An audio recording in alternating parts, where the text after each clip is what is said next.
everyone. Welcome to Empowering Exceptional Minds, the podcast diving into neurodiversity through real conversations with parents, individuals, and professionals on challenges, strengths, and unique experiences. I'm your host, Maayan Glazer-Koren, an educational therapist, ADHD educator, and ASD specialist. At Educational Therapy LLC, my private practice, we support kids and adults with executive function and learning differences toward confidence and independence. This podcast is a collaboration with Wiz Therapy, connecting individuals to providers and streamlining services for neurodiverse communities. Our goal is to share strategies, stories, and insights to empower families, educators, and professionals. Before we begin, a quick disclaimer. The views and opinions expressed by our guests are their own and do not necessarily reflect those of this podcast or Wiz Therapy. The conversations here are for information and empowerment, not a substitute for professional or medical advice. And most importantly, if you are experiencing a mental health emergency, please dial 911 immediately, or you can text 741-741 to reach the crisis text line in the US for support. Hello, everybody. Thank you for joining us to another episode. This time, we created an episode that was born actually out of our very real need. We hear from families every day, parents sitting across the table at school meeting, feeling overwhelmed, confused, and unsure of their rights. We created this series on IEPs and 504 plans because we believe that when families understand the process, everyone benefits, especially the child. We want to be clear about something from the start. This is not about parents and advocates against the school. The vast majority of educators, school psychologists, and administrators go into this work because they genuinely care about children and want to see them thrive. And we honor that. We believe that too.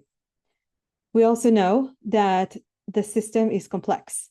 Districts operate under real constraints, budget limitations, staffing challenges, competing priorities, and sometimes, even with the best intentions, a child's need can fall through the cracks. That is not always about willingness. Sometimes it is simply about capacity. And yet, there is a law. The Individuals with Disabilities Education Act, known as IDEA, exists precisely to protect children with disabilities and ensure they receive a free and appropriate public education. It is not just a guideline, it is a federal law, and it gives families meaningful rights. We always encourage families to read it, know it, and feel empowered by it. Our goal with this series is simple: to offer clarity, compassion, and practical guidance to families who are navigating a system that can feel overwhelming. You do not have to figure this out alone. If at any point you feel lost or unheard, we urge you to reach out to an educational advocate who can walk alongside you, not to create conflict, but to help open doors and find solutions. Because at the end of the day, we are all on the same team, and that team's most important player is your child. I am so grateful to the guests who join me, who are educational advocates from different states, and we created this series just for you. Thank you for listening, and we really hope you will find it meaningful. Hello, everybody. Today we have a very, very important episode. I have here Daphne, and Daphne Zaki, and she's going to talk with us about IEPs. And Daphne is an educational advocate from California. I just wanted to say that the federal law is the federal law, no matter which state you're at. So this is something to consider when you're listening to this podcast. And hopefully it will help many parents out there and families and even school admins to understand what we see when we work with our clients and what parents need to know about their rights. There will be another podcast and a few more in the series. So Daphne is going to be the opening guest to talk about IEPs. And if we have time, we're even going to talk about 504. Daphne, please introduce yourself. What made you become an educational advocate? Hi, Mayan. Thanks for having me. Yeah, I'm Daphne Zaki. I'm an educational advocate and I'm also a licensed educational psychologist. My journey here, it was a long path to get here, but it started out with me pursuing a career as a school psychologist. So I started as a school psychologist maybe about 20 years ago, working in Los Angeles Unified School District. Um, doing assessments on students. I'm bilingual in Spanish, and so I started by doing a lot of the bilingual assessments in Spanish in the LA area. And eventually, I was given a lot of due process cases of families, and I would move around to different schools in the district. I loved it. I enjoyed fighting for families. I wanted to do more. I eventually became an administrator. I went for an extra degree and got an administrative degree in educational leadership. And I worked in the district as an administrator, supporting charter schools, helping them run their special education programs that were in the LA area. And eventually, I was the coordinator of special education in another small district here called Culver City Unified School District. So, about I don't know, 15 years or so of being a school psychologist, and then another 5 years of being an administrator in special education, really being at that IEP table and understanding the different sides of that table of the parent side and the district side, and then of course the school staff side, because there was really lots of different sides at that table, actually. Eventually, I did grow with a little bit of frustration as to my limitations from the district side as to what I could do to support. I wanted to do more to help these families, and I pursued a career as a special education advocate, and combining that with my licensed as an educational psychologist, it's been really helpful to be able to support families and to try and guide them to get the services that they need for their children. Yeah, for sure, especially when you know how to read the reports and you know what these kids can get. Right. I know how to read the reports. I've been sitting at that district side table. I understand where they're coming from. I understand, where their thought process is. I understand how the systems work internally, and I understand the law very well as well. So while you're talking, I have a question that came up to my mind. Is it always about budget? Yeah, I get asked that question pretty frequently. Uh, yes and no, but I mean, I think probably the it depends what we're talking about. Of course, I think in the best world, we all want to be able to help our students to the best that we can. But sometimes it's about budget. Sometimes it's about some people believe maybe inequalities that could be perceived that are given to some students versus other students.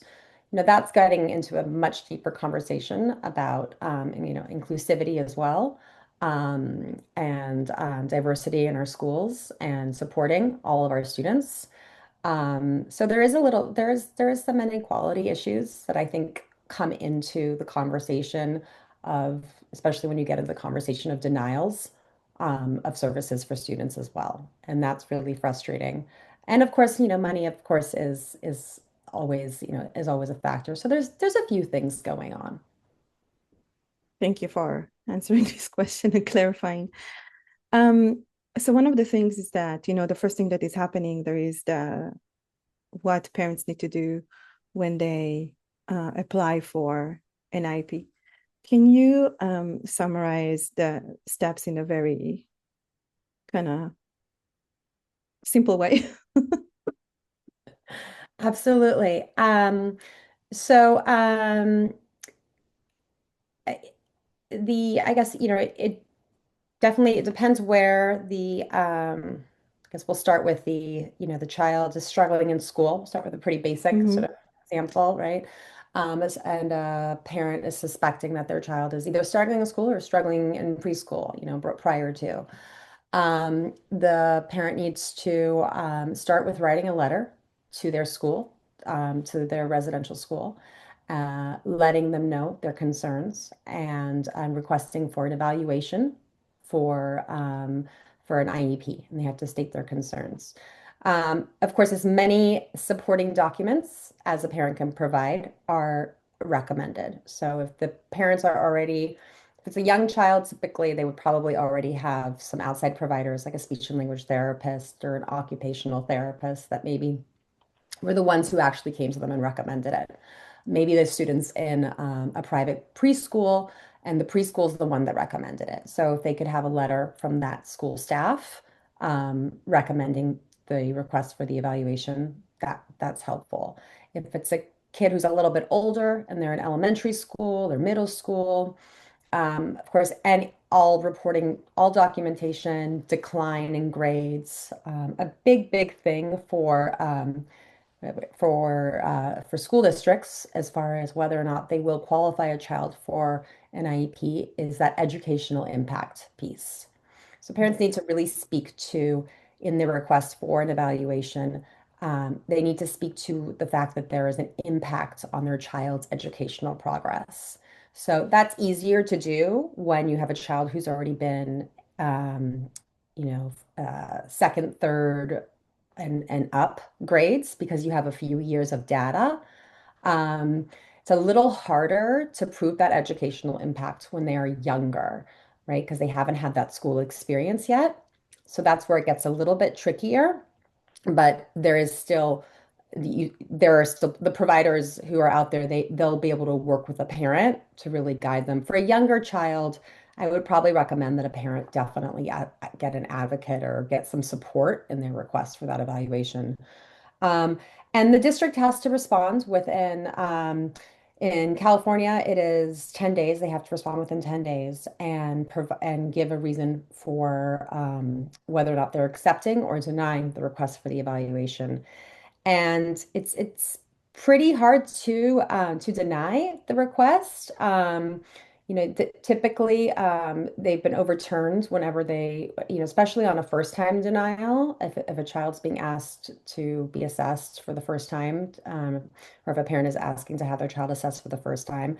Um, it's really hard for a district to stand on to have a leg to really stand on to deny that assessment without really having at least done the assessment to see where the child is functioning.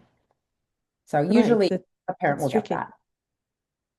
That's very tricky to deny before even like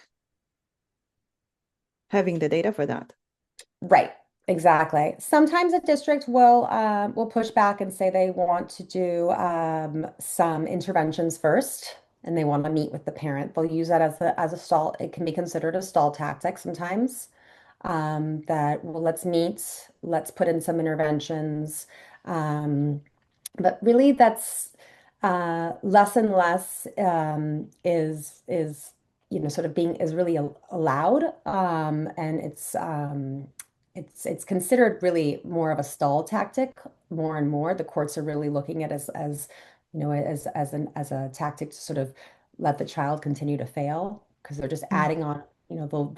They'll say we'll meet in a few weeks, we'll put in this intervention and let it go for 6 weeks.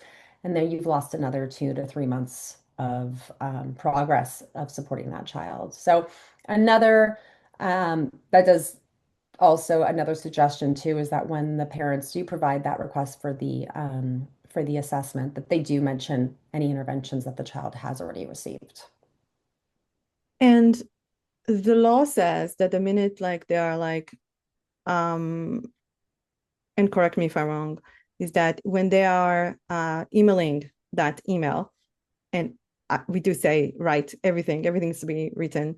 Um, the clock start ticking, or the clock start ticking once they're done the evaluation. As a lot of clocks, a lot of time. IDA is filled in timelines. So there's the timeline, of course, of the response from the district, of when the district has to respond to the request. There's the timeline of the parent has put in writing the request for the assessment, In California, it's 10 days, and there's that timeline that they have to respond within 10 days. And then if they respond with an assessment plan, and once that assessment plan is signed by the parents, then there's another timeline for that assessment to take place and for the IEP to happen. In California, it is 60 days from when that parent has actually signed that assessment plan saying, yes, you have the right to assess my child in areas of cognition, areas of social emotional, speech and language, whatever it is that they're doing. Um, and they have 60 days to both complete the report and have the IEP meeting. In some states, it's 50. And in some states, in California, that is calendar days, 60 calendar days. And some days they go by school days. So knowing your state timeline is important. That's really, really good clarification because Yeah. I heard 60 days, I heard 90 days, and I'm like, it's very different. And it's really important to do that. So that takes me to another piece that I wanted to ask you about. Um, so let's say the IEP, I mean, they did the assessments. This is time for the IEP meeting. So they're calling the parents, they're calling um, the team in the school, the teacher, the school psychologist, and then what? When do the parents get their draft? So the parents need to have time to look at the draft. I had time. I had, you know, um, I experienced when the draft was sent to me and the parents 24 hours in advance, which didn't leave us too much time to really dive into that.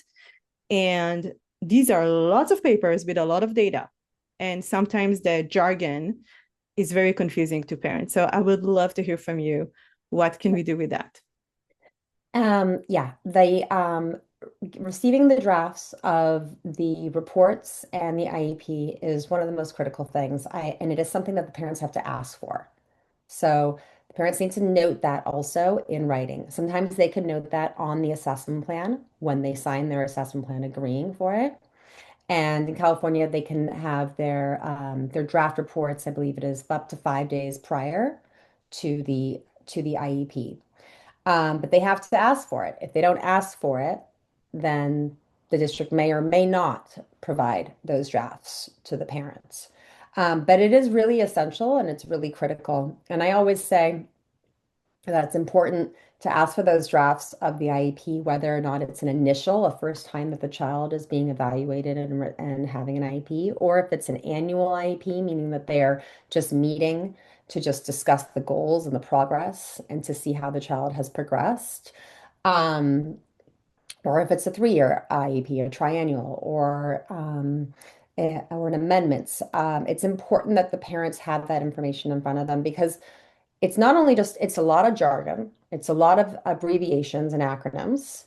Um, I'm can be also, you know, accept that I have responsibility in committing the crime of overly using those acronyms as well in meetings, just because I've been in this field for so long, and we need, and so parents need to have that time to go through that information to really understand it because it's a lot of jargon, it's a lot of acronyms, and it's a lot of most of us aren't really auditory processing information when we're taking in all this jargon. And so having those words in front of you prior or, is very, very helpful in understanding when you're at that table what they're talking about. So, what what to do when the school says no? What to do when the school says no? Well, I'm going to start with the law, and I think you said this before. The law is always on the parent's side, and the law, IDEA is there to support the parents and to ensure that they have their rights as parents of children with disabilities, and that all children with disabilities are receiving the services that they are entitled to. So when a school says no, whether it is no for an assessment, no for a service, no to a classroom environment. There's many no's that the that the schools can provide to a parent. Um, I think the biggest thing is to always tell a parent is that they don't have to accept that no right there. So never sign. We were talking about this before, right? With the case that we had just talked about.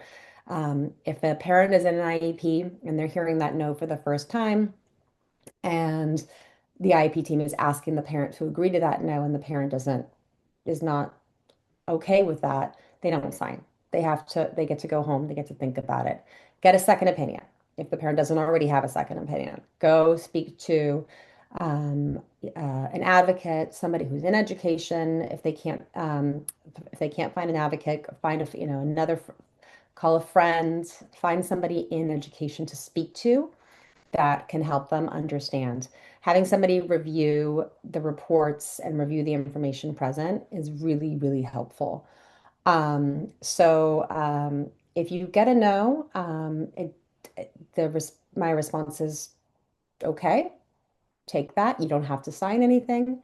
You go get a second opinion and go speak to a professional who will be able to help you to fight for what you need.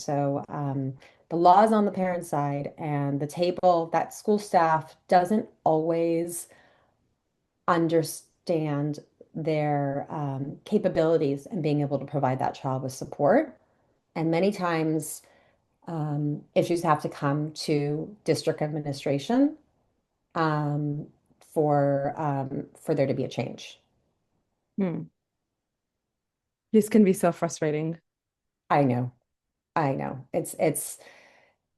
It's really frustrating. It's obviously the most frustrating for the parent with a child who's sitting there with Hmm. with watching their child struggle. Which is why I always say as well, to parents, don't, if you have a concern, don't wait too long, because once you are to ask for help, because once you ask for that help, it's another process. There's a timeline. It's going to take a while to get that help started. So, a parent calls me in second grade and they go, but I don't know, we'll wait and we'll see.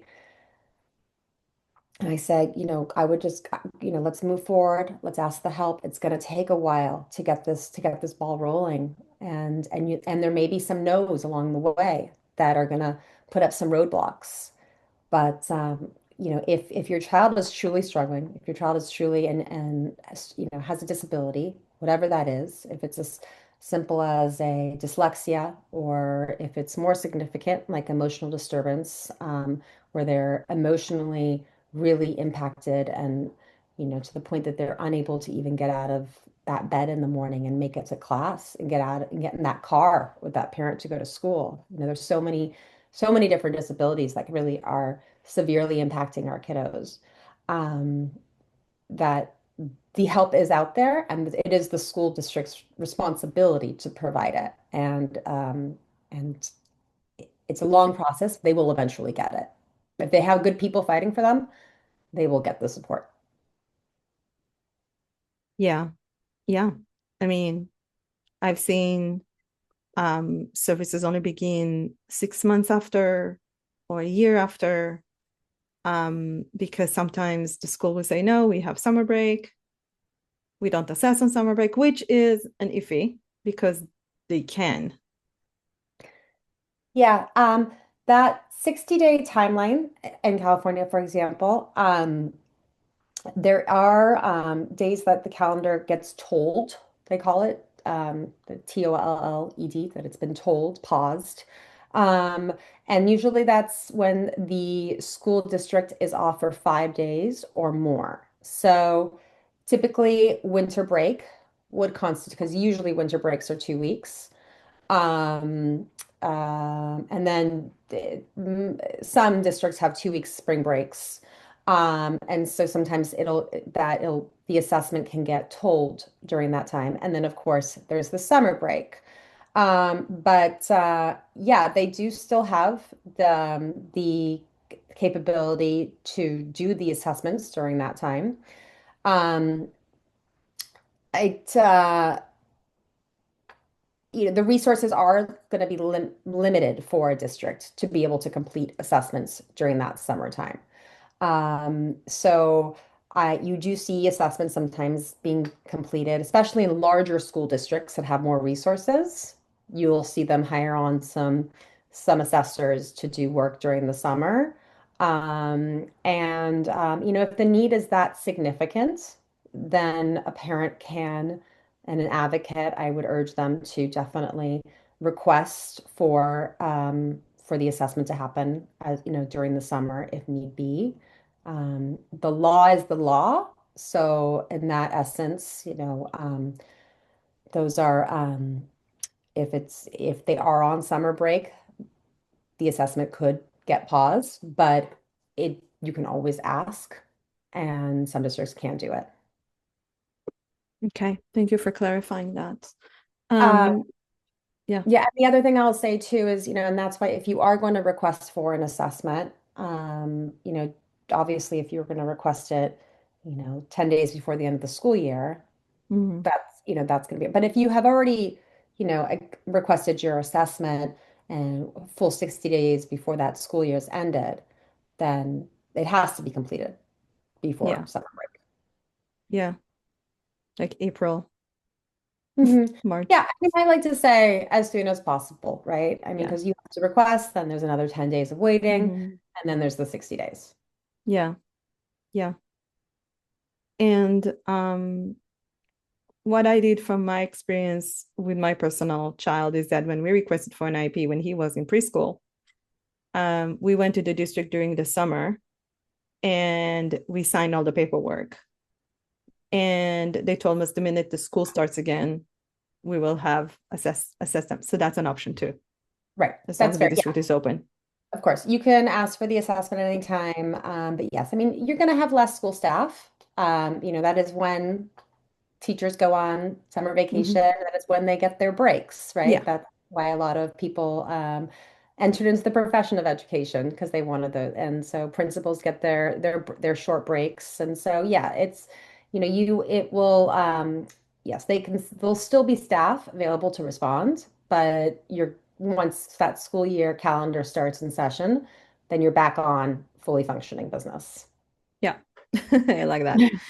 So, you know, I've been working with clients that were found. Let's just take like a case as an example. Okay. Let's say we have um a middle schooler that or fifth grader and um they are just now being assessed because parents see challenges with language processing and with probably ADHD, something is going on. This kid got support with an outside resource, if it's a dyslexia specialist or somebody like myself, right? An educational therapist. So, and then because of that support, this kid might be only 6 months behind per the evaluation, right? According to the evaluation, they're 6 months behind. So in the meeting, they are not qualified for IP services. So what's the deal with the 6 months? How far you need to be behind? Are you supposed to completely fail? How does it look like? Um, so typically they're looking for one grade level behind. They are looking for a grade level behind what districts are looking for. But, it really depends also. And, kind of we've got different areas of Mm-hmm. education that we're looking at, of academics that we're looking at. You've got your English language arts, you have your mathematics. Yeah, so and within ELA, we've got a lot of different other, areas. We've got writing, reading, fluency, comprehension. So you know, and children, like nobody is really, they're not linear. You don't see it's not really going to be a 6 month, equal delay across everything, right? You're typically going to see some ups and downs. So you're typically going to see a child, if they are truly struggling, you're going to see, maybe their fluency is going to be more like, more than a grade level behind, and maybe their comprehension is just about like 6 months behind. But you have to really put all this information together to see and to really understand. So, and then you also have to put in the information of the interventions, right? And the fact that they have been receiving those interventions for, a year, 2 years, 3 years. and they're functioning and they're at that 6 month behind and they have continued to either stay there or not move up. You have to, it's a big picture. So while maybe, it's stated that it's a grade level behind, it really is a big picture component. And you have to look at all the pieces of this puzzle of this child. Um, and that's where that strong argument of request for supports really comes into place. Thank you. Because I was like thinking about it a lot. And with my my thought went to, okay, this kid is getting the services with an outside resource, which is like even giving a better case why they do qualify for an IEP. But because they're only looking surface level data and saying it's only 6 months behind, you're not eligible. And Right. then the parent did get an IE. Can we talk a little bit about an IE and what IE is and when can you request that? Sure. Sure. An IE, an independent educational evaluation, is always at the parent's right to ask for that. If the district has already done an assessment by their own providers and the parents find that assessment to be questionable or could possibly inaccurate, which possibly led to maybe a denial of services. It's not, these are just, there's many reasons why a parent would ask for an IEE. But the first qualifying reason to be able to give them to grant that IEE is the district would have had to have already had the chance to assess that child themselves by their providers. So, for example, let's say I recently had a case where it was a kiddo transitioning from preschool to kinder. He already had an IEP, and they did their full battery of reevaluation assessments. The child had psych. He had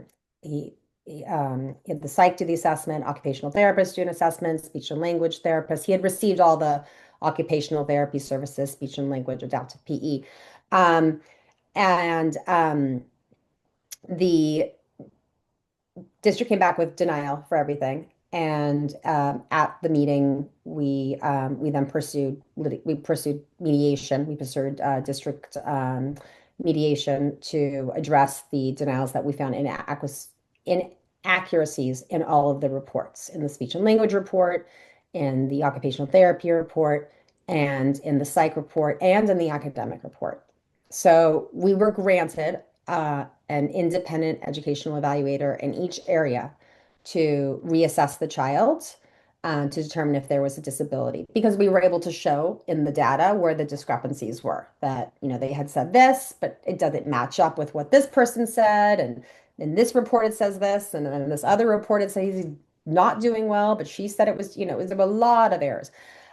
But we also asked for an independent evaluation in adaptive PE, and the district denied that because the child hadn't already been assessed by the district in adaptive PE. So the district has to have their opportunity to be able to assess that child first. And then once they have, then the parent can request an IEE. And so an IEE is paid for by the district. Usually the districts will have a cap on how much money they will pay for. Typically, once if an IEE is granted, the district will provide the parent with a list of assessors, whether it's the psychologist or whether it's an occupational therapist. And the parent gets to choose one of the assessors on that list, and the district will then pay for that assessment. Um, if the parent wants a different assessor that's not on that list, as long as it's within pretty much as long as it's still as long as that assessor has the qualifications, and as long as it matches within the district's what they will pay for the assessment, then they'll grant it usually for an assessor of choice. Again, as long as that assessor is qualified properly. Um, the only thing with the IEEs is that the timeline, there is really no timeline with those IEEs, that Mm. because there are a few fewer IEE providers than there are district assessors out there. And so sometimes these IEE assessors are pretty backed up, and to get them to assess the child, but maybe will take a couple months. So it can add an extra delay, but in many cases, it is the only way to get this child the services that they need. Interesting. Yeah. Yeah, I had few cases where there was a need for an IE. Um, but that's where it ended. And then they didn't get the services even with the IE, Was so that's very sad. was the request made for the IEE Mm-hmm. and the district denied it? They no the IE was from, I don't know if it was through a district like registered person, or if they went to an outside, like what you just said, and brought the assessment with them after the IEP assessment was done from the district. Yeah. So there's that too. There's also, and I do think that this is where parents sometimes get confused by it. The IEE is really when is specifically when the district is paying for that assessment. A parent can always get, if they have the means, pay for an outside psychologist, for example, to do an assessment. And then that would just be considered their private evaluation. I don't want to it or it into it's I don't want to call it IEE because I think it gets it Mm-hmm. gets confusing. It is an independent evaluation, but it's not an IEE evaluation, independent evaluation in the sense that the district is paying for it. So and a parent always has the right to bring their private evaluation to the district. And if they have a private evaluation that has been completed and that they've paid for, they have the right to bring that to the district. The district has to consider that report in at their IEP meeting. They have to consider it. They can't use that report to qualify the child, but they have to consider that report in their own evaluations. And I have a tricky question regarding that. Is that going to be something that will give like a more case, right? Because we have more documentation. Mhm. But they can still deny eligibility. Yeah, and they can still deny, of course, but yes, that's why I say, any outside information that a parent has is always helpful and important to bring to the table. So if a parent, and part like that example that I just gave you of that child who was transitioning to kindergarten that they denied, part of the reason why we were able to get that IEE approved by the district was because the parent had paid for some small evaluations by outside providers. And the data that they showed didn't match up with the data that the district gave. Hmm. So, so that is many times, and they are many times used to either get the district to just provide the services or to in their assessment, in their current assessment, or if their case goes that they've denied it and now they have to request for an IEE. There are, I have seen cases too where a parent has paid for these private evaluations and they do have, and if the child does qualify, they end up qualifying that child later, there is reimbursement for those private evaluations that can happen as well. So that's another process that the parent has to go through with the district, but that is also something that can happen. Do you recommend to always bring an advocate with you, especially with like a parent who really doesn't know what to expect? This is their first child, this is the first IP. You know, I I don't, that's hard for me to answer that because, this is public education and no parent should be expected to have to pay um, for extra help to support them at a meeting for their child with the district professionals that are supposed to be there for their child. per faith, the free and appropriate education that they have the right to receive. So, it's frustrating to me that it has become a situation where it's so confusing and so complicated that so many parents do require have to have that extra help.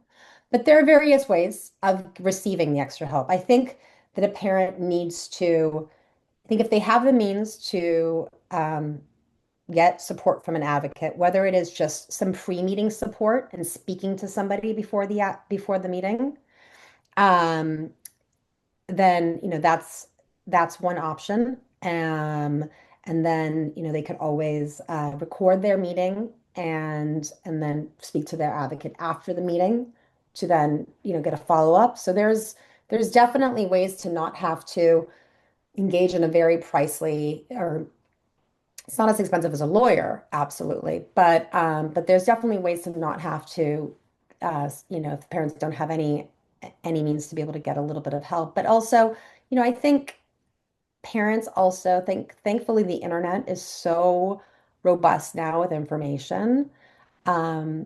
Being able to go online and do your research. I mean, you have to be careful about where you're getting your information from.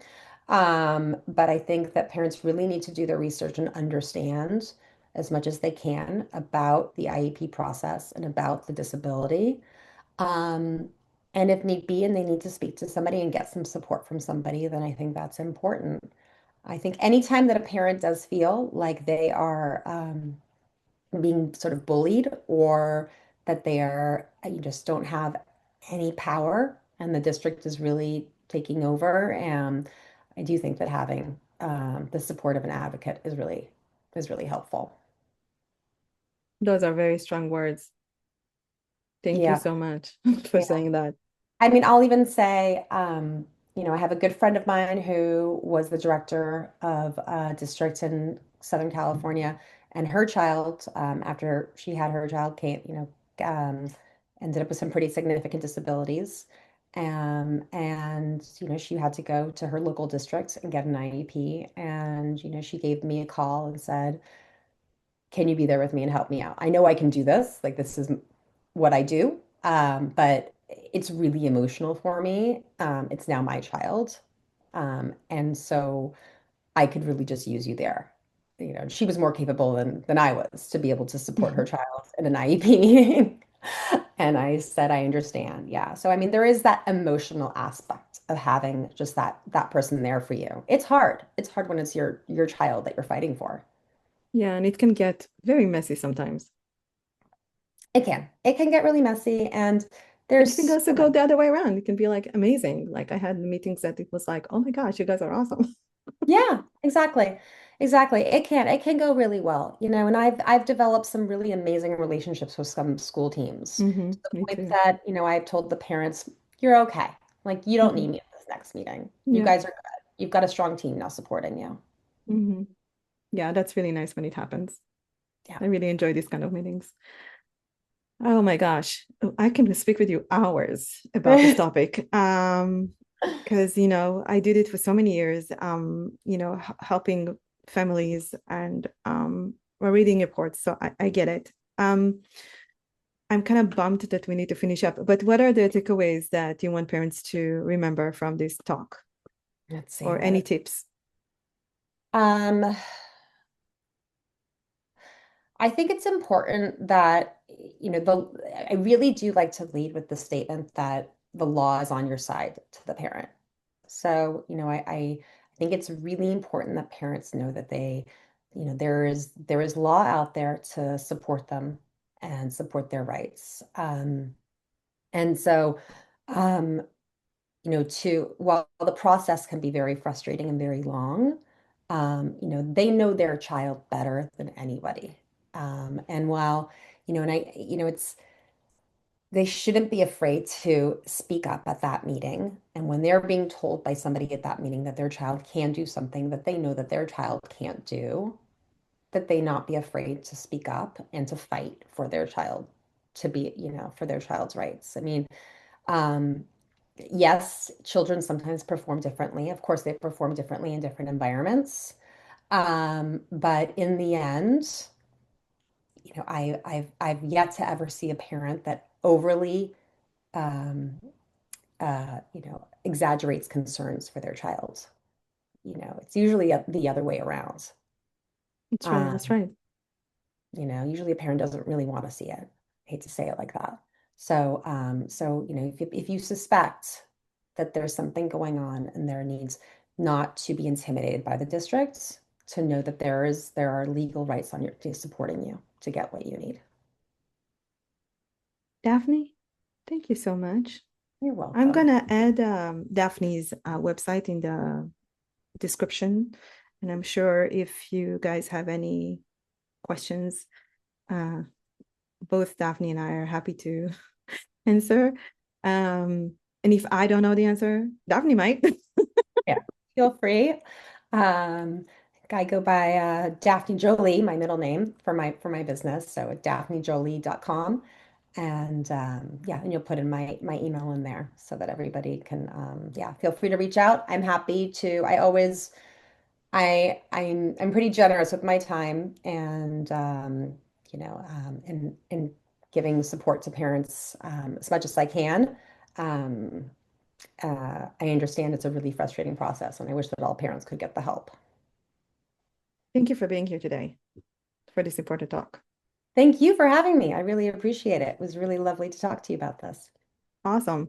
Yo, people, just a reminder, subscribe, follow us on Apple Podcast or Spotify and on our YouTube channel. Thank you so much. Thank you.